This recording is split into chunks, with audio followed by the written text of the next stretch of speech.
Gambye no weekend wakubasa breaking news. Teri guli eri Uganda ligenda bagamba mawulire gano. Teri agenda bibagamba nenze nakugamba nze Minister of Foreign Affairs. Ogwange nja kugukola. Kanso kenzi take one breaking news. Mugira muzesomera.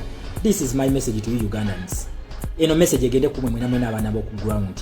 Nyamboji sharing etuke ku muntu asembayo. Okitegera. Kamba buli ekintu kimunyongero bagumya. Ebintu ebigenda maaso mu Uganda byonna. Bwe bityo ebirina okubeera. Domestic policy wate walina okufana. Wabula kigenda kutwala abaana abazira abagumu okumanya kike twayingiramu n'okumanya olutalo lwe tulimu okusobola okulwanyisa nakyemalira. Buli nakyemalira wa Uganda watakola bintu ebyo byonna byonna kitegeeza tubadde nga tuproving ensi tubadde nga tulimba naye ebintu ebyo n'ennyini byakolobwe buwanguzi bwaffe haitawa quick recovery my brother n'abalala bonna abawambiddwa tugamba free our people. Abaana ba X tugende ku kibanja kya UK Parliament, Canada, USA Senate, Donald Trump bonna tubalumbe tukasuke gwe no batomanyi ku tweetinga kwata bifaananyi okasukeyo kasukayo abamanyi messages ozikola tujja ziteeka ko messages gwe kwata bifaananyi okasuke osegere ekintu ekyo. That is the only way we are going to help our people abana bali ku ground because that is our role abali ku media tuyina kulabisa ebikolebwa ku ground. Keep posting mbakakasa one day one time bantu mwe mugenda funa justice bana Uganda kino kyo kibagamba ne bajjanga bebisobo kokola batya international community mugenda bakuba ebifaananyi bigende mu ICC batyayo yeso ngachi bebike ebikokolo naye mbakakasa ne tufuna face ya muntu eji mu bweti ejja kutumala tujja kufuna justice abo bonna abakuba abantu ba one day one time tugenda kufuna justice. Ebintu bino mumira bigenda maaso bino kugwanga lya Rwanda lwaki Kisekedi takyalwanagana n'abantu basajja nedda yakwata ebintu bino n'abiteeka mu international community nabagamba waliwo endagaano waliwo constitutions ezitamanyi bantu abo babiri abo abooluganda ababiri abo ababbi abatemu aba blood suckers. We shall get justice for our people one day.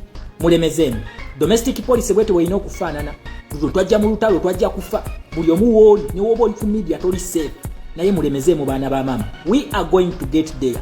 Oyo follow your blood sucker wabantu no yakwata nata 500,000 people wallahi tasobola kutumalawo basigalawo waliwo abamalako mu olutalo naffe mbakakasa tugenda kubaka abafa waliwo abagenda okusigalawo abali nyumya olutalo olwo nenga tulina kulemerako kubanga ekyo Museveni kyayagala atukube tugwemu amaanyi naye mbakakasa kino baliyo masters abakuyetinga beastism bazivuddemu nazo zibatami bino bigenda maaso bino byonna bigenda ku Museveni. Zino sanctions zibakubye Canada zibakubye Rwanda Canada zekubye Rwanda zigenda ku Museveni kubanga abagambye budget yaffe jabadde afulumye badegenda mu gwanga lya Rwanda ebyobugagga byabba mu Uganda bigenda mu Rwanda ebyobugagga byabba mu Congo biruza Museveni zonna abadde azikutulira Rwanda kati essaawa eno bimutabukidde mu kibira ewakane mu kibira wabula ayina okubuzaabuza gwe munna Uganda oleme kusituka kyaliko ebyo byokkuba abaana baffe ayagala kubalaga nti akyali w'amaanyi naye mbakakasa we are going to get justice for our people. Oyo Museveni ali ku kicks of a dying horse oshige ali ku kicks of a dying horse buli omu woli gwakutte simu tota omwana wa X tota abaana abekalakasa ebweru banange mwongere it is the only way we are going to save our country. Abakongo we bagambye nti kati ekimala kyonna mu kikole Rwanda ebintu byatabuse mu Bukavu batta abantu mu Goma batta abantu misana na kiro naye abantu bagamba tetugenda kupowa. Shekedi aganye okuwanika president waffe towanika tulifena mu luno lutalo paka ku finishing line atenga mbakakasa tugenda kujjako Museveni muna Uganda tugenda kujjako Museveni kubanga bamunyiza amapesa amatuufu amapesa gano genyini ge banyize Kagame ogalaba Shekedi tana lwanagana nabo neba kugaba batandise okuwithdrawinga mu bitundu ebimu wazalende etandise okubyeddiza mu Bukavu ebitundu ebimu batandise okubyeddiza okitegere ekintu ekyo batandise okuwithdrawinga mbakakasa kino wetulemezaamu mugenda kulaba Museveni oyo ne babbi banne nga bafulumye Uganda eyo. Just watch the space ebera time tuve mu opposition ebadde muzanyisa nga bazanya comedy waabo nga bali bonna kweno tuli mu byaddala akutte essimu lemezaamu omwana wa X lemezaamu nawe omwana wa ground nkugamba temupowa abaana ba mama we are going to get justice. Oyo fala tugenda kumujjako kubanza ekingumya n'ekimpa amaanyi we are dealing with a stupid generation bano bakyali basiru ate naturally babaddenga basiru but they have been like fools. Museveni and Muhoozi even Kagame they have always been like fools babadde abasiru abayina omukisa naye ku luno buli kimu kiri kwaffe.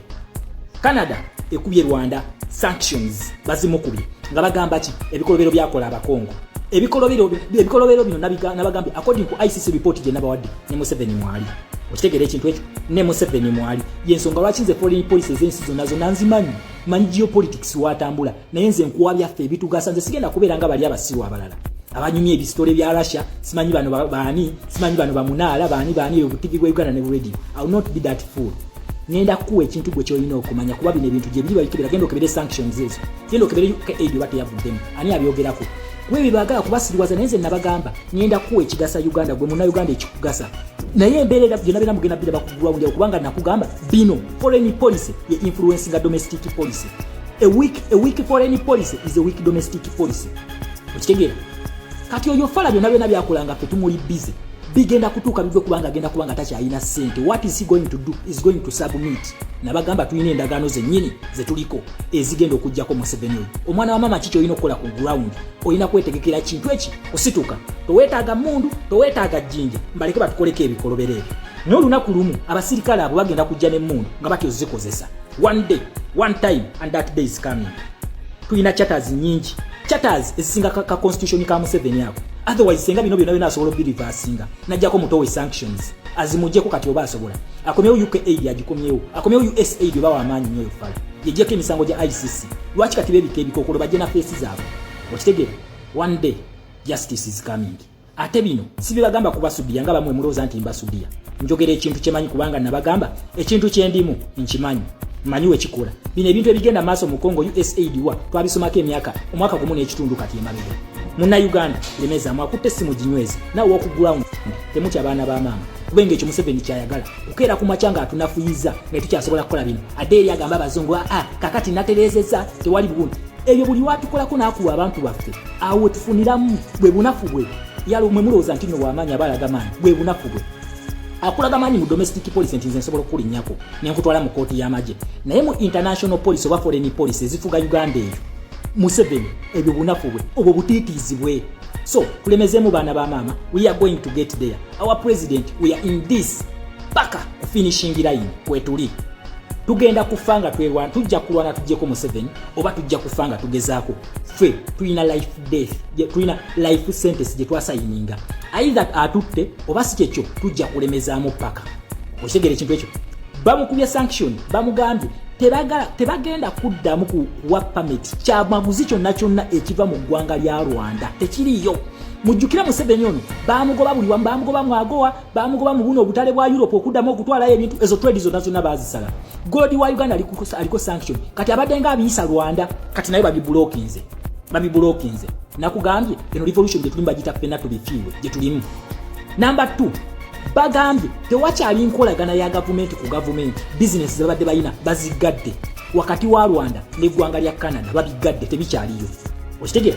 Number 3 bakugambye Canada tegenda kuddamu kubeera mu activities zonna eziri organized by Rwanda tebagenda kuddamu ziyingira okitegera ekintu ekyo awe tubaagala you fools are going to be isolated you two like fools mugenda kubeera isolated ate mbakakasa in the end of this we shall have the last smile tujja kuseka nga mufai tusembayo okuseka okitegera ekintu ekyo fe tugenda okusembayo okuseka senga buno bufala buno bwali bw'amaanyi nnyo nabagayi bwali badde busobola okulivasinga ebintu bino naye buno bufala bunafu kiri kigeno bigodo gino kidaire drinking geno kisobola kwasama bwasamiku tekina kyo kisobola kukolawo era kijja kutwitinga kisindike nga abajja ati bajje bakuba abaana baffe babamenye yes bino wabijjamu nga musuubira amakomera musuubira okufa. Assalamu alaikum wa rahmatullahi wa barakatuh. Amanya n'eddoboozi Aji Abudu omusomi w'eddua nkola ku nsonga ez'enjawulo emirimu nga gikutataganyeko ebyenfuna byo nga bidobonkanye ne oba oli bweru wa ggwanga emirimu gya kutankalanako jangu kusomere ku ddua okubeda nedda eddua zaabaawo eddua zisomibwa